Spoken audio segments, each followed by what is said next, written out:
All righty, my fellow old rollers, welcome to the show. Purple Belt from Houston, Texas, one of the co-hosts of the BJJBrick podcast and a personal hero of mine, Joe Thomas. Joe, welcome to the show. Thanks for joining us. Thanks for having me on, man. I'm humbled by your introduction, so appreciate the opportunity to come on and talk to you.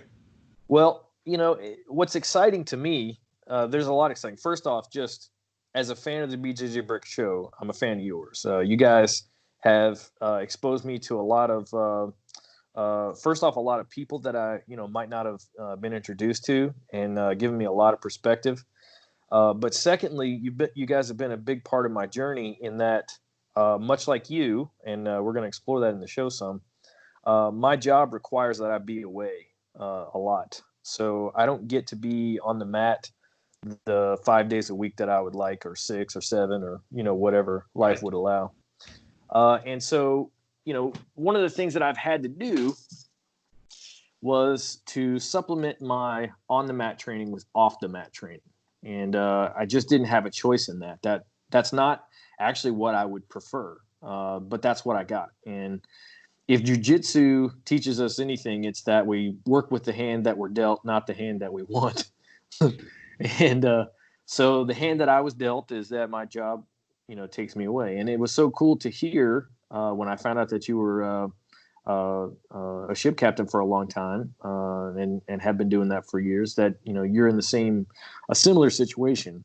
So over the course of this show, I just wanted to explore some of the things that you've done and kind of, cross-reference, maybe get some ideas for things that I can do. Currently, I'm not working due to the COVID scenario. I took a voluntary furlough.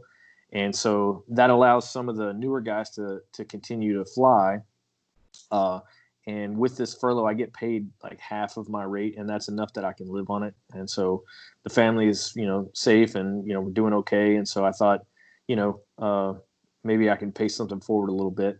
But that's afforded me some time to actually be home. Unfortunately, I can't train because of COVID. So in all these situations, I'm just getting bit. But I'm really, really excited to be able to talk with you and kind of learn how you've dealt with a similar situation that I've had to, and that I'm betting some of my some of our old roller brothers and sisters have as well. Yeah, so I've had the shoe on 2 different feet. When I got back into training, I went to work in Brazil, and I was working down there for like 3 months, and then coming home for a couple months. So it was the opposite of what I have done more recently. There were no jiu-jitsu schools in the town I live in. I'm actually about an hour south of Houston. Okay.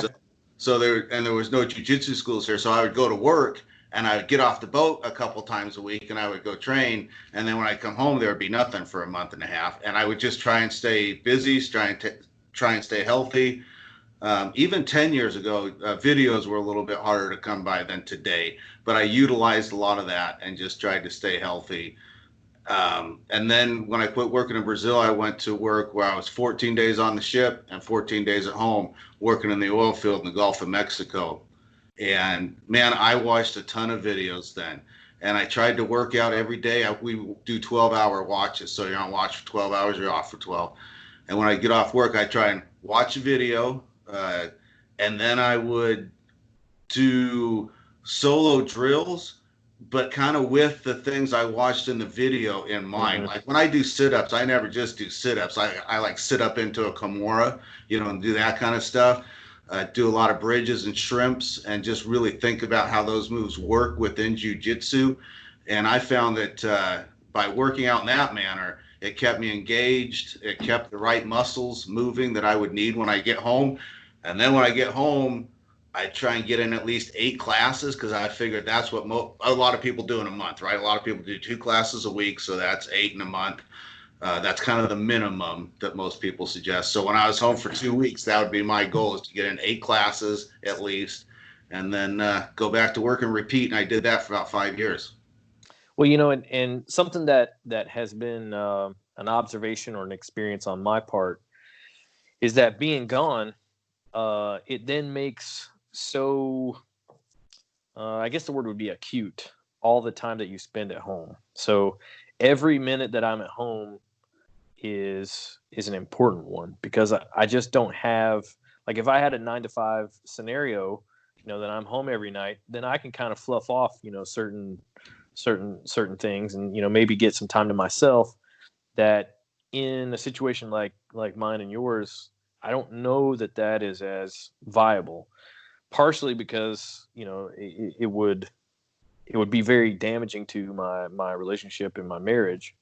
But I think also just because I'm a dad, I don't want my kids not only to see me as an absentee dad, but then when I'm home to also be, not a part of their lives or something. I don't want to be just a stressor, somebody that comes in and blows up the order of things while I was gone, and then, leaves again as soon as they start to readjust to the way things are when I'm around.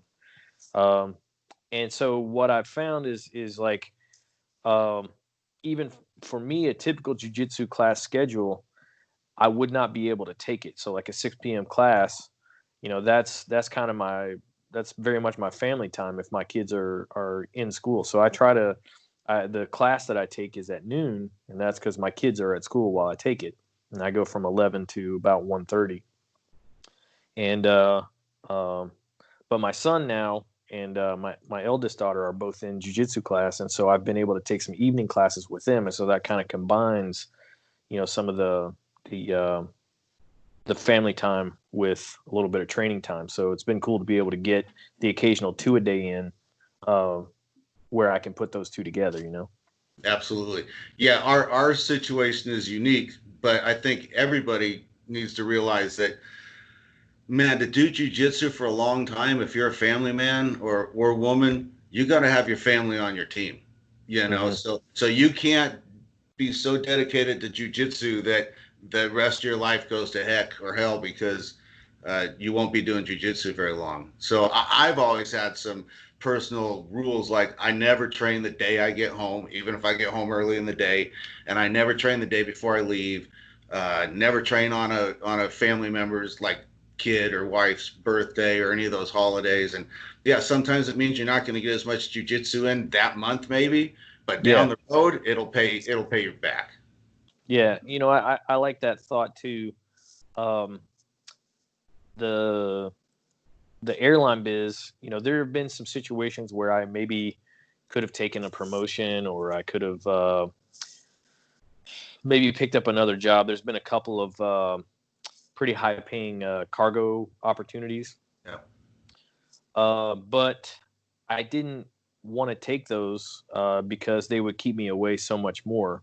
My current schedule is basically like 4 days on, 4 days off, and then 4 days on, 2 days off, and that's like my 14-day block Yeah. for 2 weeks. And some of those cargo gigs are the 14 on and then 7 off, which would just be miserable. It'd be That's really brutal. hard. I did And they, 2014 for a while. So yeah, gone for 28 days, home for 14. That's brutal. yeah, that would be really tough. And I think even though the pay would be there, and I could do some extra things for my kids, just wouldn't be around enough because I actually like them. I think they're kind of fun. How old are your kids? So I have a 15-year-old daughter, an 8-year-old son, and a 3-year-old. I don't know why I just put the 3-year-old daughter to bed, and I was blanking on her age. I was like, how old is she? Shit. Yeah. My kids were a little older than that when I went to Brazil, but about that age, middle school, early high school. And I enjoyed the 2 years I worked down there, but it took me years to recover with my family. Just too much time away. I wouldn't do it again if I had to go back and do it. So, yeah, Yeah. you can't. Fortunate to have a forgiving wife. You know, it's just like you said, they got to be on your team.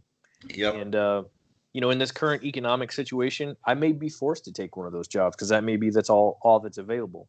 And if that's the case, then I'll do it because that's my obligation. But I try to think of myself as father first, husband second, and then airline guy third, and then jiu-jitsu guy in there somewhere. You know, if I can combine all those together, if I can get my wife to train, that would be a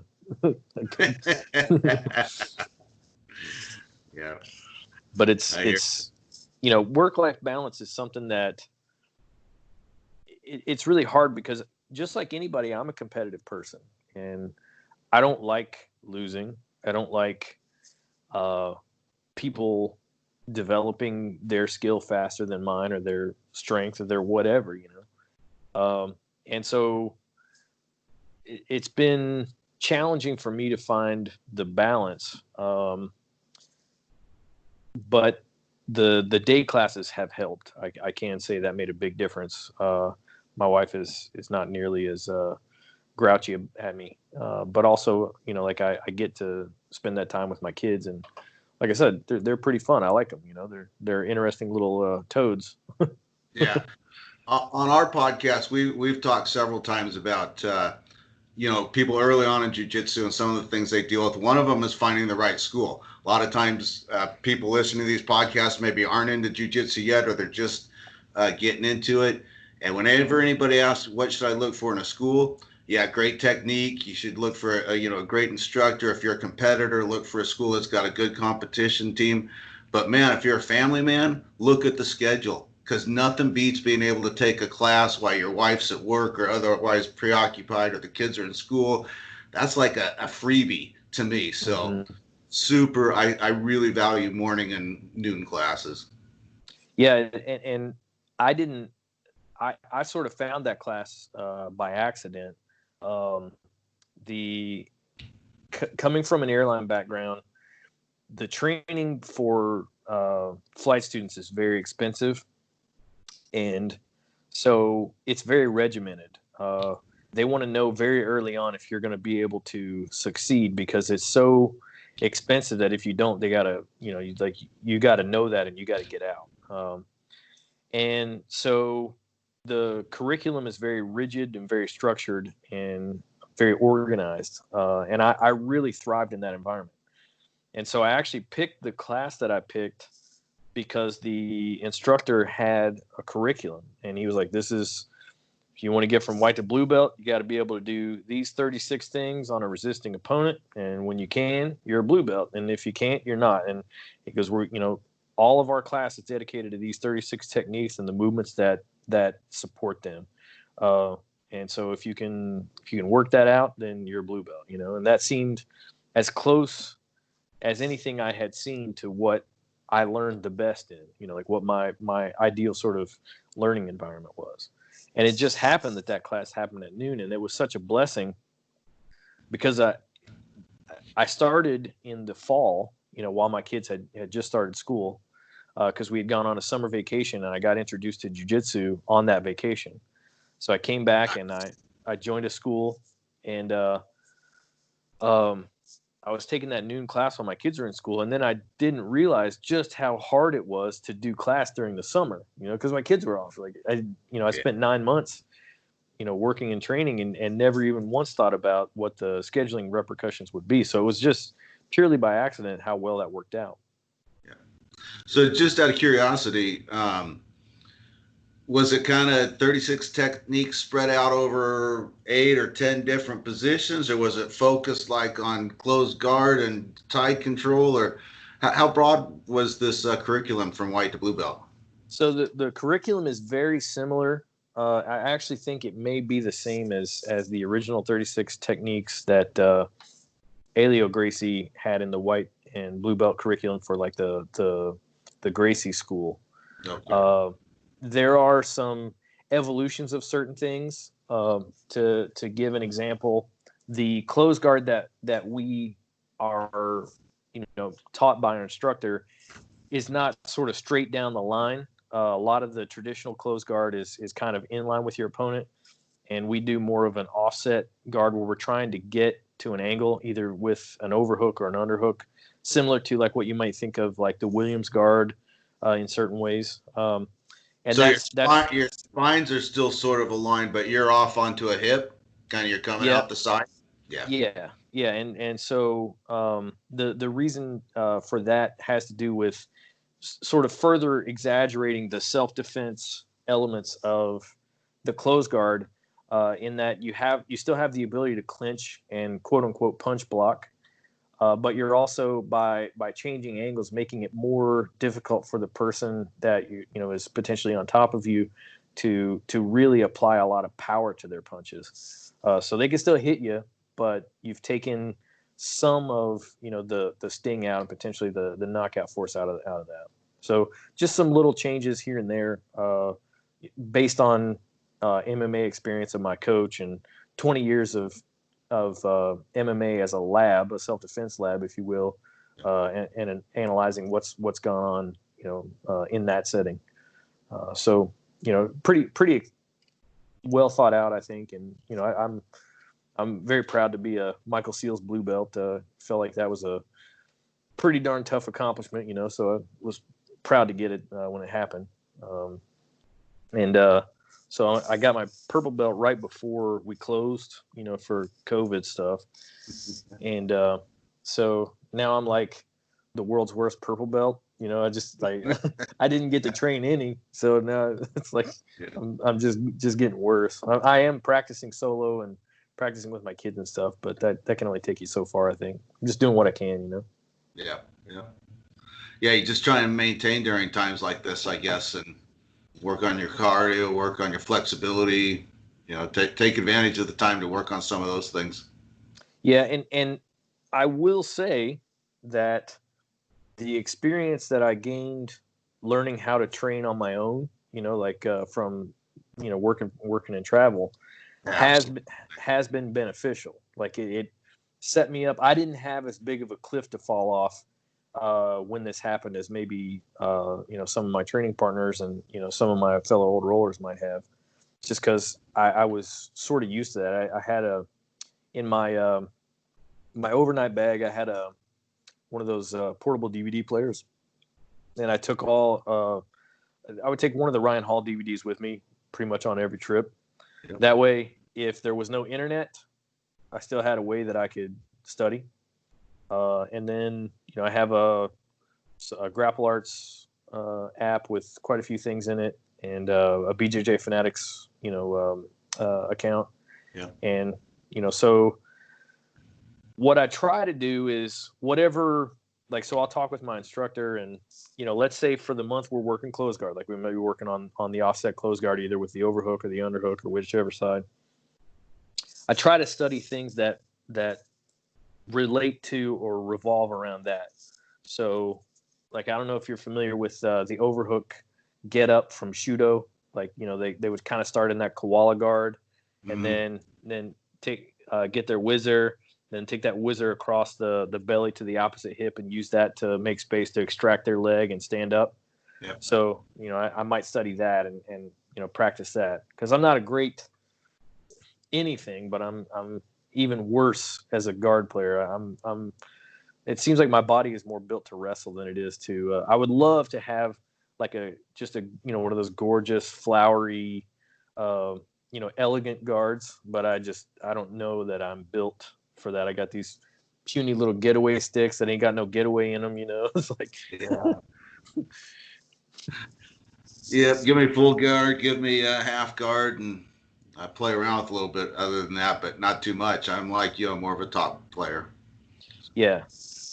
Half guard really gave me a way of playing guard and using that sort of wrestler tendency that I have, because a lot of my half guard is like anybody's half guard really is built around the single leg, and so it's a way to play guard but still take advantage of my natural tendencies. So that's really the first effective guard play that I ever really found was half guard. Yeah. Okay. So when you're on the road, how much contact do you have with your coach? We text a lot. He's actually one of my best friends now. It's really funny because he's very introverted. He's a real quiet guy, and I'm not. I'm a guy who thinks, hey, I should do a podcast. So we're different. And so I actually make a concerted effort not to text him too much, just because I know, just from knowing him, that he he gets it's not distracted and it's not annoyed, but it's like he feels this pull anytime somebody talks to him that it's like an obligation, Right. and it's kind of tough. So I try to, I'm the kind of guy who would just like chit chat all day, and so I try to tone that down. But if I have a question about anything, especially in the beginning, like maybe after 4 or 5 months, trying to train and study on my own, I didn't really have a filter to say what is legit and what is not. And actually, I'll kind of talk a little bit about what I used, because I haven't really talked about that on the show. But one of the filtration devices that I had was just to send a video to my coach and be like, "Hey, coach, is this legit, or is this somebody trying to get clicks?" You know what I mean? Because people on YouTube, what they're doing could be awesome. It also could be kind of silly, and it takes a while for you to develop the grappler's eye, so to speak, so that you can know at a glance, like, okay, this is something I can put some time into, or this, if I practice this, I would never ever really be able to do it. Yeah, that's great advice for anybody that's new and they're just starting to use video content and check out YouTube. Yeah, run it by your coach or one of the upper belts at the school and see what they think, and it might save you some time. So another thing that I did is, as part of that filtration device, and this is something that really worked for me. And so, like, I'm not one to give too much advice on this show. I don't think I'm really qualified to, but I got a black belt in YouTube Jitsu, and so I can definitely pass along how to use YouTube, because I did it a lot. If you go back to the history of Google, Sergey and I can't remember the other guy's name right now. Anyway, it's not important. They create an algorithm in the early days of the internet that basically like would give you useful results. Like if you were searching for BJJ south of Houston, right? Because you live south of Houston. The internet didn't really have a way, an intelligent way yet. There were search engines, but there wasn't a way of qualifying and classifying what information is most useful to a person who makes that search. And so what they did is they were academians, and they said in academic circles, if someone writes a paper and then that paper or that study, whatever, gets cited by a bunch of other papers or studies, then that's one way that the academic or the scientific community uses to validate any work. So if I write an academic paper and everybody suddenly starts citing it as an important paper, then there's reason to believe that it probably is, right? We can't guarantee it, but we have consensus that this is useful. So they wrote an algorithm, a search algorithm, that sought out those links and citations. So say the BJJBrick, for example. I like that website. If I put up a website and I put a link to BJJBrick.com on my website, now in the rankings of this web crawler, suddenly the BJJBrick website has gained a point, right? Yep. So if somebody searches BJJ and your site has the most people that are linking to it, then Google is going to say, this is probably useful information to whoever searched this, right? So you can use a similar methodology if you don't have access to a coach. It takes work. It takes time. Okay, so let's say you want to study arm bars from guard, right? Like you think the arm bar from the guard is pretty awesome. You want to get better at it. So you YouTube search arm bar from the guard, and there's probably 300 videos, right? So start to watch them, and they're going to be 5 minutes long. So just set aside for 20 minutes, I'm going to watch 4 different armbar videos that are 5 minutes, right? Now, of those 4, pretty much they're all going to say about the same things. There's going to be a few things that everybody talks about. Get your hip to the shoulder, right? Control the wrist. control the head, maybe with a bite from the calf, things like that. So you can use your Google eye and say, okay, these things are being cited every time. So these things are definitely fundamental and foundational to executing this movement. And then after a few times of that, you're going to see some stuff that somebody who says something that's very different. And it might be that thing that's very different is a genius idea that nobody else has come onto, or it might be garbage.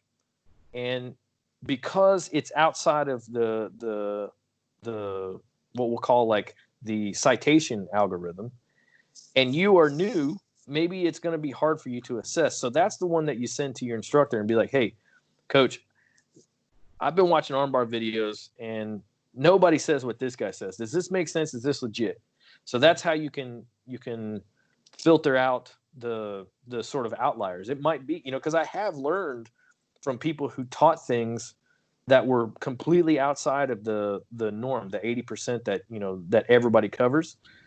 But that is more rare. Most of the time, what you see, if it's way outside of the norm, it's probably garbage. Occasionally, it's extremely insightful. So don't throw it away, right out of the gate. But do look for, somebody else's expertise, like somebody who's been doing it for a long time, that upper level, that coach, or if you got a brown belt that you're friends with, say, hey, bro, is this real, or is this something that somebody's doing to get clicks? Absolutely. When I was newer to jiu-jitsu and just starting to study video, that's the methodology I used. I called it the 4 out of 5 dentist methodology. Remember, there you go. Yeah, so I wouldn't watch one guy and watch that video. I might eventually, when I found something that really piqued my interest or I thought was valuable, but looking at a new position or a new technique, I'd watch 4 or 5 guys and I'd say, if 4 out of 5 guys mention this as being very important, I need to pay attention to that. Yep. And it's a great methodology to, and then you're also taking, that's more conceptual. They say it's very important to get your hip out. Well, that's not the only position where it's important to get your hip out. So when you're paying attention to those kind of things, I think it carries over into other aspects of your game. Yeah, you most certainly, a lot of times in individual techniques, people won't say this particular movement is foundational to jiu-jitsu. Like, say, just getting your hip out. They may not say that, but you can use that same method and say, okay, so I watched armbar from the guard and everybody said, get your hip out. And then I watched omoplata from the guard and everybody says, get your hip out. And then I watched triangle from the guard and everybody says, get your hip out and up. So clearly this hip movement is foundational to the guard, to attacks from the guard, so to speak. Yeah. So you can even apply that method to looking for principles when people aren't necessarily, quote unquote, teaching from a principle standpoint. Because if everyone keeps saying the same thing over and over across techniques, then you've reached into the area of the foundational movements, the underlying things that make all of this stuff work. Right. So when you were you said you took a layoff and then did some work in Brazil, and that started you going back. In Brazil at the time, what year was this that this started? 2010. Yeah, I was down there 2010. So how were you received, as an American guy who was kind of a novice to jiu-jitsu coming in? Like, were the Brazilian coaches and whatnot pretty eager to have you, or was there a little bit of standoffishness? Or best experience of my life in jiu-jitsu. Yep. Best part about being in Brazil. So you would think that everybody in Brazil does jiu-jitsu and there's a school on every corner because it's Brazilian jiu-jitsu, but it's not that easy. I went down there and I had one of my deckhands help me. I said, hey, I'm interested in doing this. I was the only American on the boat. There were some people from like Honduras and Trinidad, but mostly Brazilians working on the boat with me. And one of the deckhands hooked me up, and the coach spoke pretty good English, and his name's Luis Paulo. He's actually here now up in Massachusetts running a school. And a couple of the other students spoke jiu-jitsu or spoke English, but a big barrier, but nobody minded, man. And I'd done just enough jujitsu that there's sort of a universal jujitsu language. So I knew what shrimping was, and you could watch and follow along. But no, it was a great experience. That's really awesome. I have a good friend named Josh Mancuso, who teaches at JM Modern Jiu Jitsu in Baton Rouge, Louisiana. Yeah, I've not met him, but I'm familiar with him, being that I work there and I train in that area quite a bit. So I've been able to drop in and train there several times. It's a great environment, a great school, tough mat. It's a very good competition school, and they're pretty tough guys and gals. A couple of world champions from there actually, but he and his several of his students do a month-long trip to Brazil every year, and so I thought that I was kind of curious about something like that. Maybe as my kids get a little bit older, when they're off to college, joining on something like that. It's good to hear that they were very receptive to you. Well, I think this will tell you how tight we got. So I came back to the States before I got my blue belt, and there was a little MMA gym had opened up in town. So I went to train there, and it just coincidentally, brand new school. I was I guess the best grappler in the school, and kind of tried to always encourage the owner to take it towards jujitsu, and eventually we kind of did. And then he was about to close the school after a year. He said, "I just can't do it anymore." I said, "What if we could get a black belt up here?" And my coach from Brazil flew up, did a 1 week seminar, gave me my blue belt, flew back down to Brazil, and found a guy to send up to take over the school. So. Really great people, man. Well, that's really awesome. And that kind of goes toward talking about the idea of jiu-jitsu as something that improves our lives, because that's an impactful scenario. That's not just like some guys getting together training. Like that's changing that coach's life when he moved up. Not to say for the better or for worse, but it's a big change. You can't say it's not.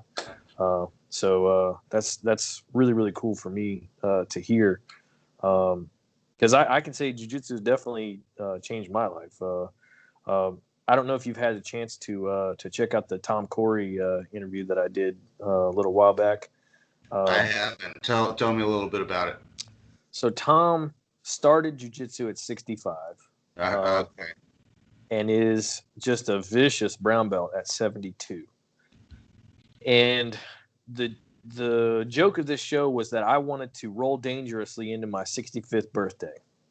And that was the impetus for creating this show. And then I meet Tom, who started at 65, right?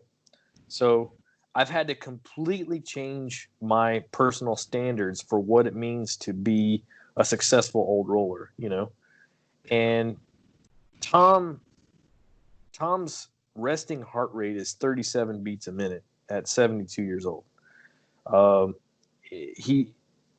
not saying this lightly when I say that being introduced to him has changed my perspective on what it means to age well.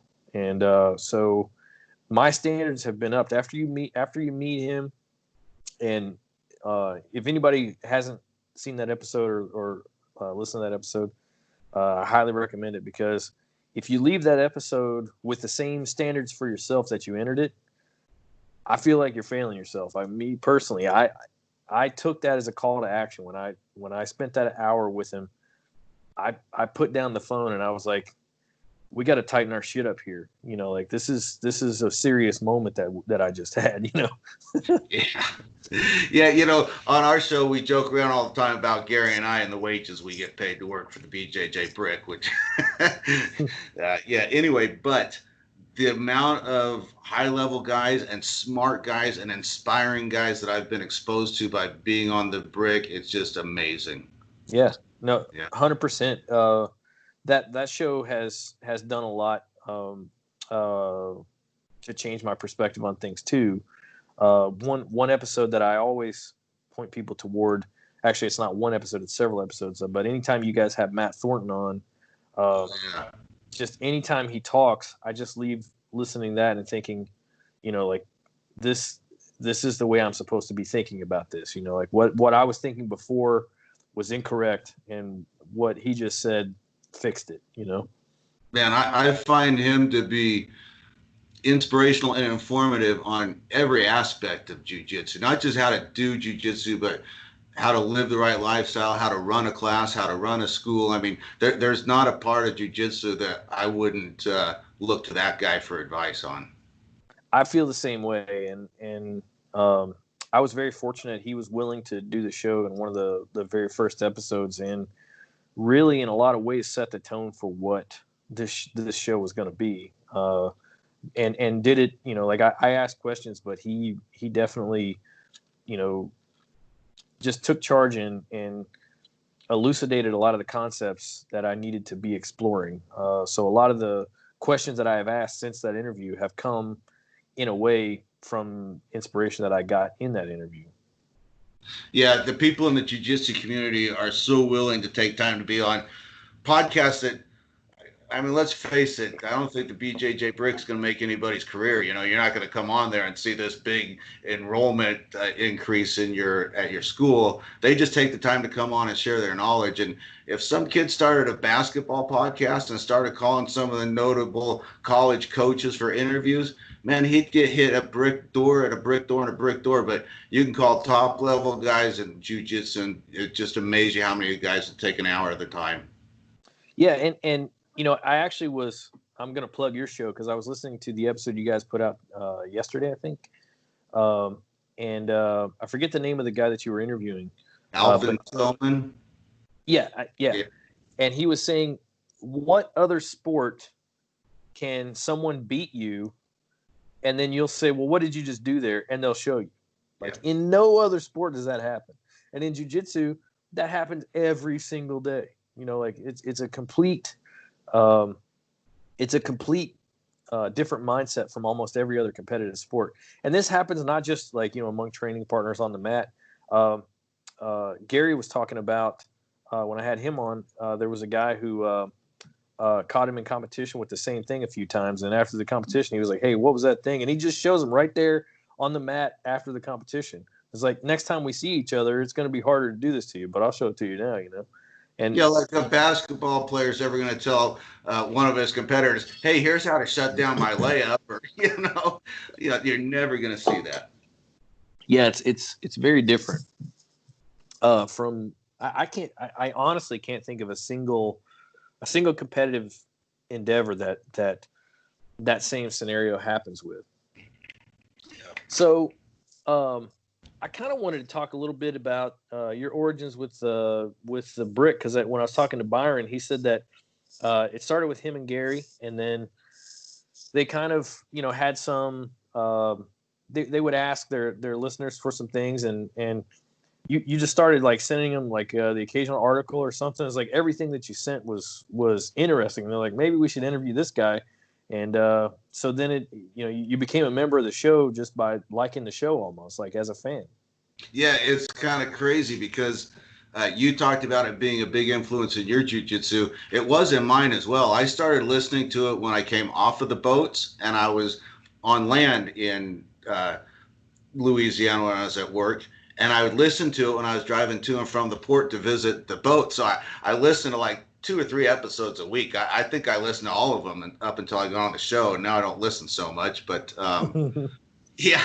So I thought Gary and Byron are pretty smart guys, and yeah, they were looking for articles. So I wrote a couple. And the word article is a little bit of an exaggeration. You see those on the internet all the time. 5 things every white belt should know, or 5 things, so it was those kind of things. And I want to say the second or third one, they asked if I'd come on and just talk about it. And then within a couple of weeks, I was on every week and feel blessed to be part of the crew.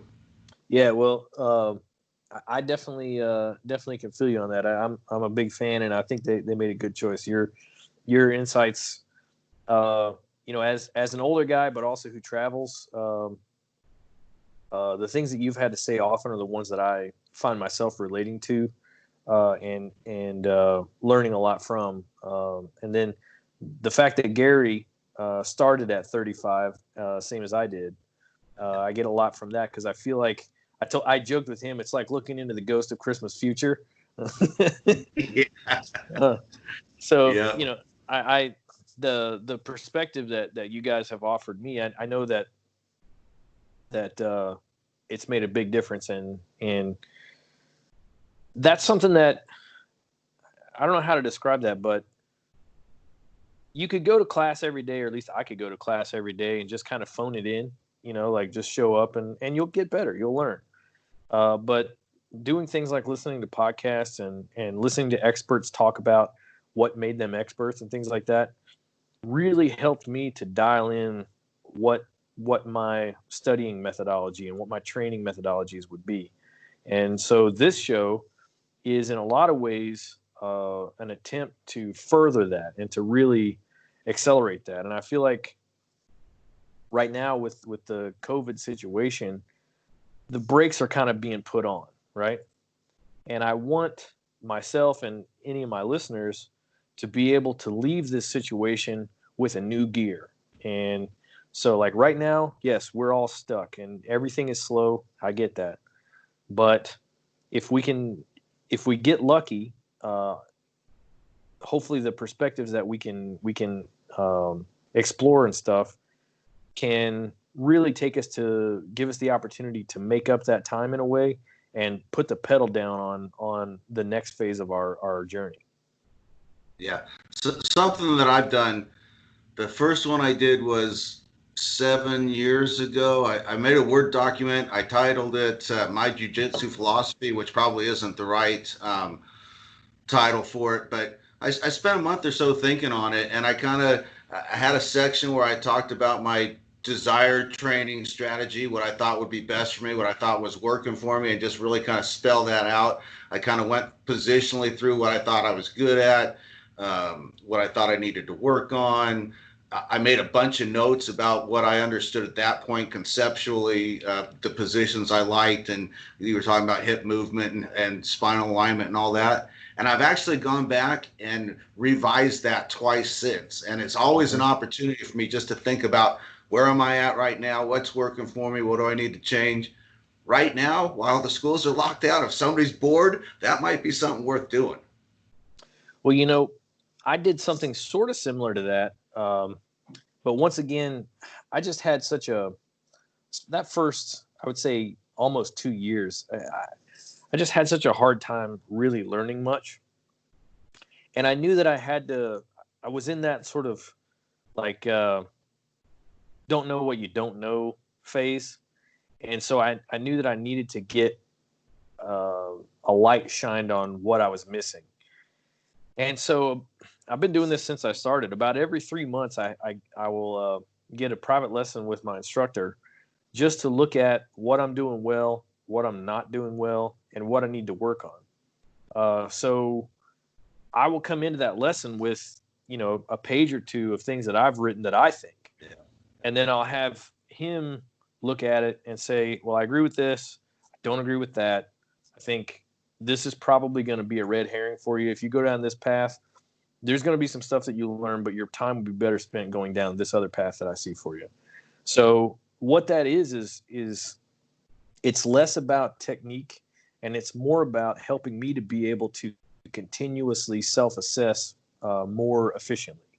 So initially the things that I saw were not that great, but as we've continued, the amount of agreement between my initial ideas and what he sees as what I'm doing well, what I'm not doing well, and what I need to work on, things like that, have become more and more in alignment.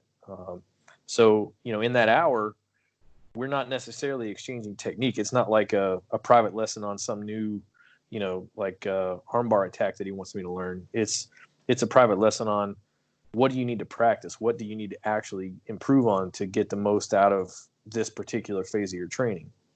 Now, I understand that not everyone can afford a private lesson with their instructor.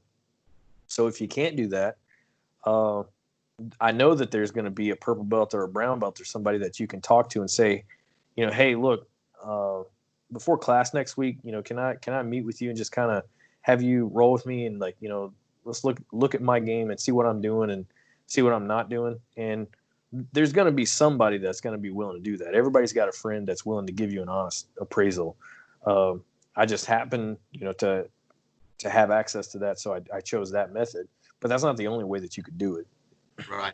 I thought it's interesting you're talking about you're making notes before you go into the lesson, and then as time has gone, your notes are more congruent with his assessment.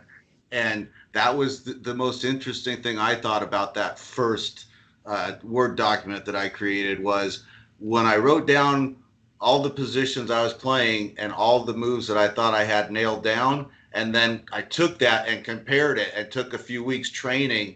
And it's like, damn, I haven't been able to hit this move. I mean, it was a move I liked at one point, obviously, because I put it on the list, but I'm not hitting it anymore, And so I realized there's a little bit of a disconnect between what I thought my jiu-jitsu looked like and what it really looked like. So I found that to be eye-opening. I like what you said there too. One of the concepts, the sort of repeating concepts of this show has been that if you want to maximize the amount of skill development in the least amount of time, the most efficient way to get better, the first part of that, you have to be in the driver's seat of your training. You can have the best coaches in the world, but your training is still going to be in good part self-directed. So Lachlan Giles was talking about it, that they have a class that it's just for drilling, and it's just for drilling on your own what you want to get better at. So you grab a partner. If anybody comes into that class, they're a drilling partner. They know that's what they're going to be. And so he might say, to one of his competitors or whatever, like, your single leg takedown needs work. You need to be drilling that. But he goes, that's not going to be their whole time. That's going to be a certain amount of time. The other part is like, what do they want to improve themselves? What makes them excited? So self-direction, I think is one of the things that was sort of necessitated by yours and my traveling state. Absolutely. But that also, I think, in a way, it's a limitation, but it also does set one up in a way to be more self-directed. And self-direction has, like I said, been a theme of this show from expert after expert after expert. Yeah. I like that methodology that Lachlan Giles was using. And my coaches used it similar, not quite that wide open, but there are times where the technique that he shows will be from half guard. And we always do technique and then positional sparring from that position, and then we do open rolling. But sometimes he'll do a technique from half guard, but then when it comes to the positional sparring, or no, we do drilling in between. So he teaches a technique, then we do some drilling, then positional sparring. And during the drilling part, he'll say, I know I just showed this, but you guys drill your best or your favorite or whatever you think you need to work on. You pick the half guard technique that you want to work on. Yeah. And that way, the concepts that he just showed are still fresh in your mind, but you might not drill that exact technique. Well, yeah, and certain things you just might know won't work for somebody. If you got really thick, short legs, like, you're probably not going to be, a lockdown or a spider guard player. It's just like biomechanically, that's not going to work out that great for you. But I bet you could play that underhook single leg pretty well with some thick, short legs, stocky legs. Sure. Yeah. Yeah. So I'm with you. I don't like to give too much advice, never above my belt level, but I don't mind saying if you're older and give that type of advice. And one thing that I always do tell people, I'm never afraid to ask my coach. If he's showing something I'm having a hard time getting there, say, hey, you got an old man variety or you got some tips for an old guy? Never be afraid to do that. Yeah, I guess once again from aviation, I kind of learned that if you're the squeaky wheel, you'll get the grease. So I'm the same way as you. If I don't get it, I know that I'm not like the quickest student. I know that. But I also know that I'm paying the same dues as everybody else. So yep. I have the right to ask. And, I'm never asking out of a sense of like, well, why are you doing that? It's not there's no disrespect. I legitimately want to understand what's going on. So, as long as you approach it from a place of genuineness, then, I don't think too many people are going to have a problem with it. If you're asking 5,000 questions and just completely disrupting the class, that's a different scenario. But if you're asking a couple of good, solid questions, no one's going to. I guarantee that somebody else is having the same issue that you are. Yeah. And timing is everything. I never interrupt my coach. I don't talk while he's talking. But most coaches that I've ever trained with, there's a period where they teach the technique and then they're roaming the room, and that's why they're roaming the room. You're wasting an opportunity if they're roaming the room, ready to field questions, and you've got one and don't ask. You just wasted an opportunity. Yeah, I feel the same way as you, especially when they're coming around. But even during class, occasionally I'll ask, like, if there's something that happened that I can't see, I'm like, hey, are you putting your hook in under the thigh, or is it going across the hip? That's just a vision thing. But I'm not asking that in a disrespectful way. I legitimately do want to understand and see what's going on. And I think just like what you said, don't disrupt the class. Don't be disrespectful. Just be a decent person about it, and nobody's going to have a problem with you asking a few questions. So, moving on. Pause for a second here. My son wants something. Yeah, you can take that to your room. Go ahead. He's wanting to crunch on some Cheetos and ruin the audio here. He's not allowed to eat in his room, but since we're doing a show, I'll let him. All right. That's awesome. Sounds good. But so I kind of lost my train of thought there. When we were talking about traveling and things like that, and taking ownership of your training, you had a long layoff, and I'm guessing that was probably for work and for family, and then coming back. Did you find that your perspective on training was different? Because I know there's a lot of people. We hear about the blue belt blues and things like that. There's a lot of people that quit for a while, and then a lot of times they do come back. So what words of wisdom or advice or experience do you have for somebody who has taken a layoff, and then when they come back, how can they maybe not make the time up, but maximize their new time? Well, let me just throw a couple things at you. First of all, I took that 5-year layoff.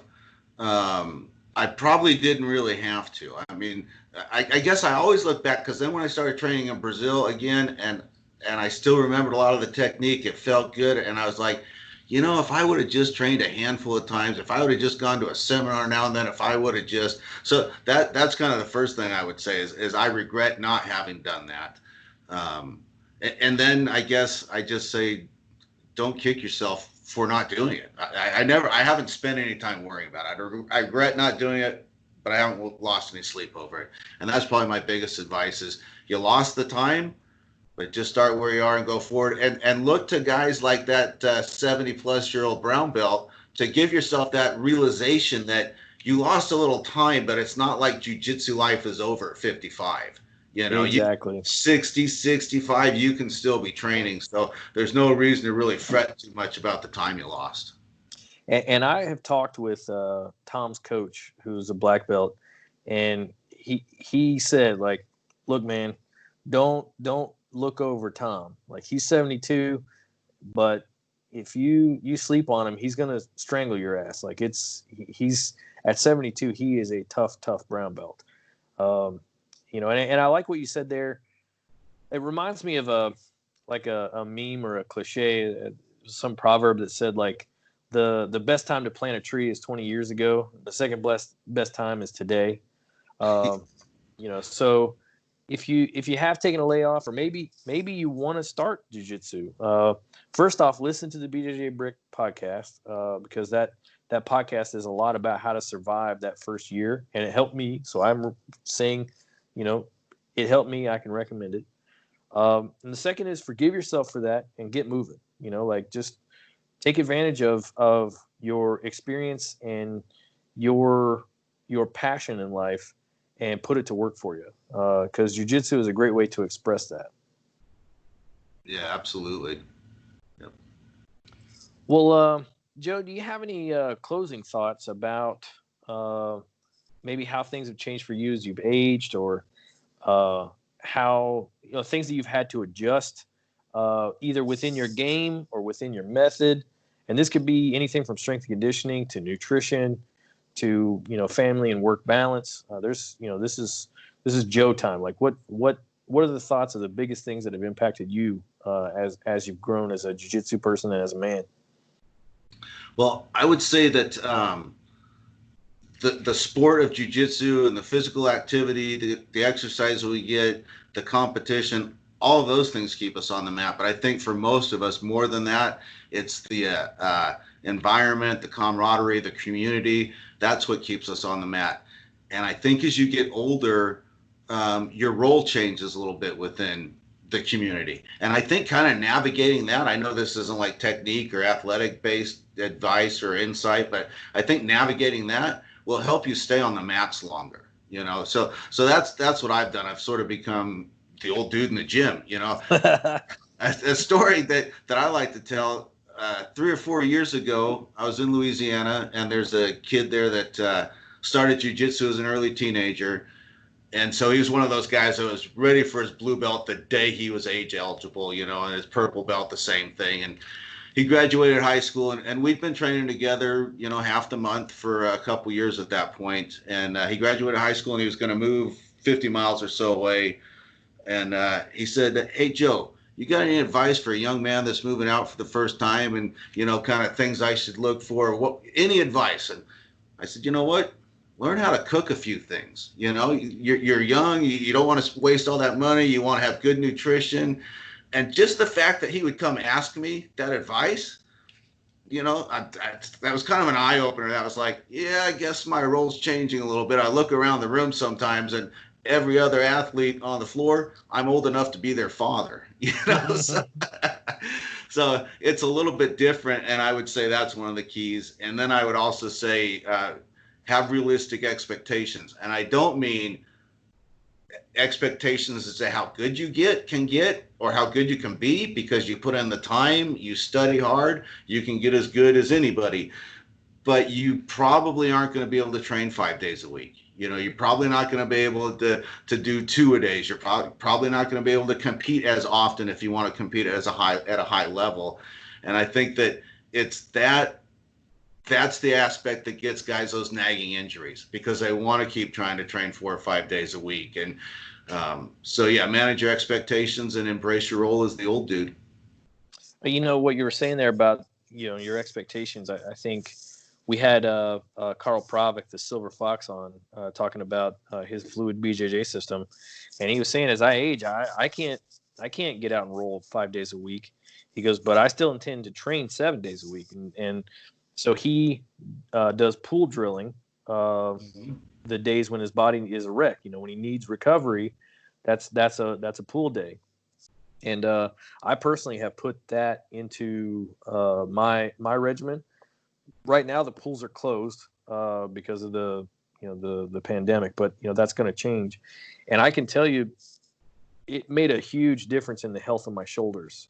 Just right out of the gate, within 2 weeks of doing that, I could tell a difference in what my shoulders could take and how fresh they felt every day. Because it's like, those days when you go in and you start doing just like some basic warm-ups, you're like, good God, what is going on here?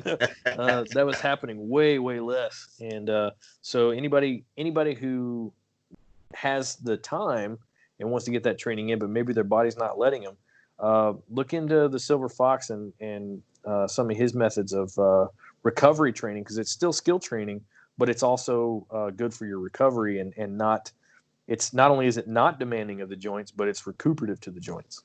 Yeah. And that's another, where you mentioned there's often a purple or a brown belt that'll give reduced price private lessons. That's another way to get a day of training in without getting your ass kicked if you're getting old. We had a listener, Andy Dickey, and he may not be doing jiu-jitsu anymore. I haven't talked to him about jiu-jitsu in a while, but he came and trained with us in Wichita 2 years ago, and he was 62 at the time and pretty damn good at jiu-jitsu.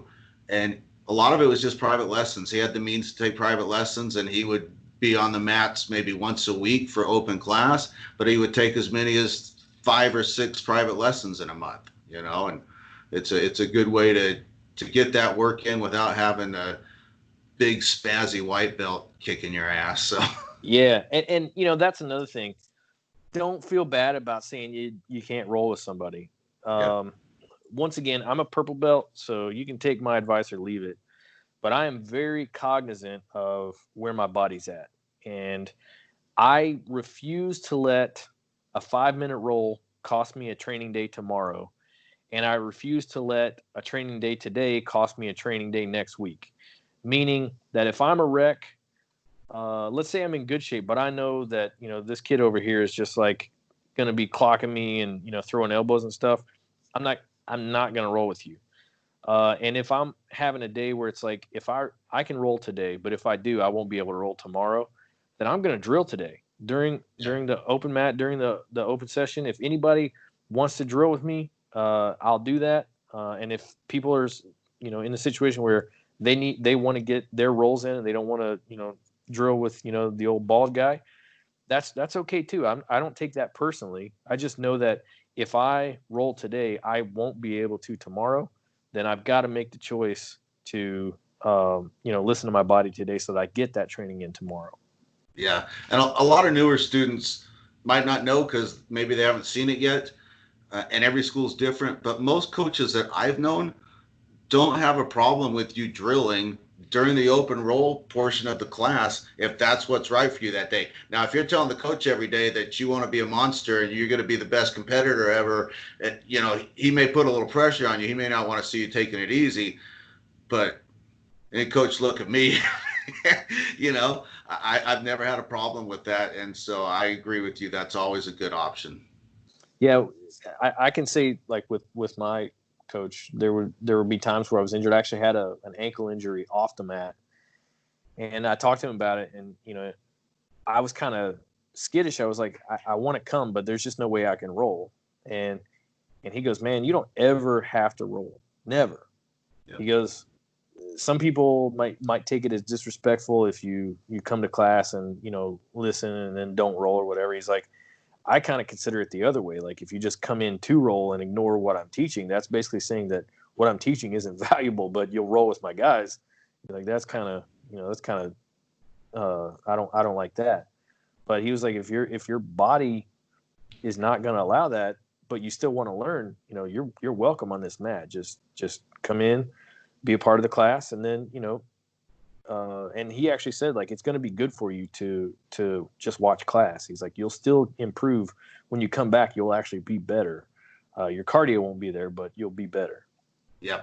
I can't give this advice, but all of the really smart dudes that I've heard talk about training through injuries or recovering from injuries, that's the one piece of advice 4 out of 5 doctors recommend. If you're injured, still go to class once or twice a week to watch. And if you feel up to it, to do some drilling or some stretching or something. But yeah, that staying engaged, that being exposed to the live instruction, that stuff's so valuable. And you can do that even if you're hobbling around on one foot. And I actually, this is an experience thing. I had a couple of partners that were doing things to me that I couldn't solve. And so I watched them roll with other people and watched the way other people dealt with it. And I picked up some things about stuff I might try when I, came back from the injury. And I found that actually did make a pretty big difference. So you could consider it like a little bit of, like experience and treachery there, trying to trump some youthful exuberance, where I was just like doing some spying and saying, well, this thing that you're really good at, what are other people doing to deal with it? But it did make a difference. Yeah, that's awesome. So to kind of wrap up, Joe, do you have any closing thoughts? This has been just amazing. I'm so thrilled that I got the chance. I've now been able to talk to 3 people that I really look up to, and I'm just really excited. And I highly recommend anyone who's a fan of my show. You're going to like the BJJBrick show. It's definitely made a difference for me personally. And I don't say these things for fun. I say it because it's true. When I say it, I mean it.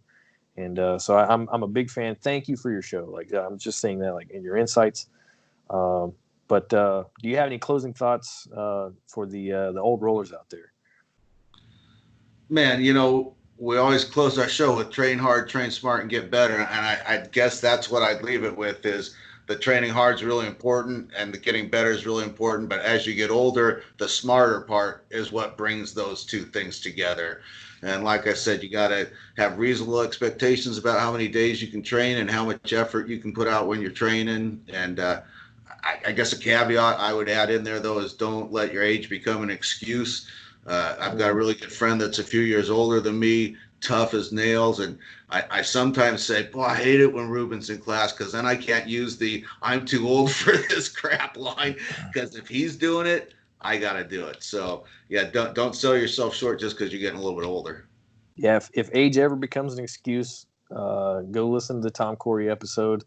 He is completely taken that. Like so many times I'm just like, stop being a little bitch, Harrison. Like you gotta tighten up. There's a Tom Corey out there, Yeah, absolutely. Well, if somebody wants to learn more about you, reach out to you, what would be the best ways of getting a hold of Joe Thomas? Well, if you go through the BJJBrick, you can get a hold of me that way. If you're in the Houston area or south of Houston, I train a Brazilian top team in Lake Jackson, and you get a hold of the school and come down and train with us in Lake Jackson. Very cool. Thank you so much for being willing to join us. I can't thank you enough for your time and your insight. And this has been just a thrill. Thanks, man. I appreciate it. We'll see you.